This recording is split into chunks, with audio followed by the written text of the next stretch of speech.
Shevsky standing by. Mick, what else do you have? Well, the U.S. officials here, military and defense officials, say, again, there were reports that people heard shots fired, but never any confirmation. Nevertheless, it could take some time, they say, for this situation to be entirely resolved, because given the actual reports, even though unconfirmed, they're taking no chances. So they will meticulously and very cautiously go room to room, clearing each room, and then once they're cleared, designating that.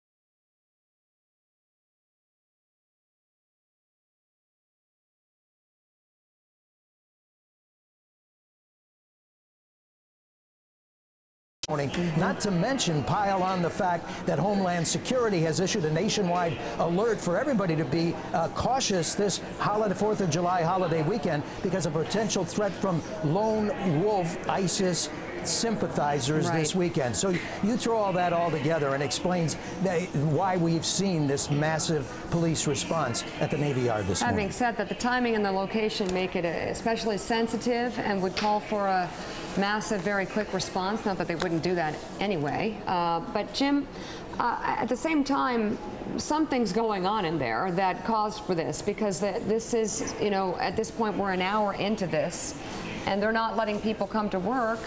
And as far as we have been told, employees are being told to shelter in place, and I haven't heard that changing. That's right, but again, they want to be particularly cautious, careful, and more importantly, thorough in their search. It's a big building. It's an even larger complex. So one would think that they may have to spread out, because if indeed there were shots fired, that doesn't mean the gunman, if there was one, is still in place there in the main Navy Yard building. So one could understand why people are still locked in place and told to seek shelter.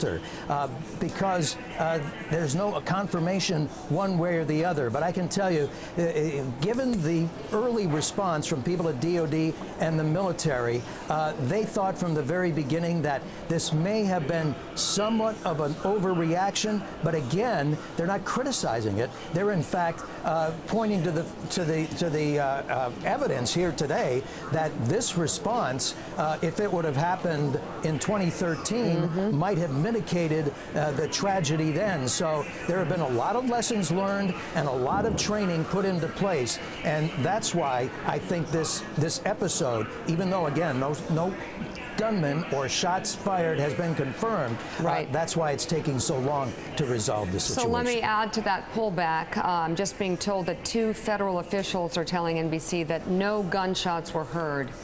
No actual gunshots were heard at the Navy Yard. So sort of on the peripheries, we've heard about 2 suspicious people being seen. We don't have that confirmed. We had reports of an active shooter. We don't have that confirmed. The only thing we had confirmed was that there was a massive response, which we could see for ourselves. So the lockdown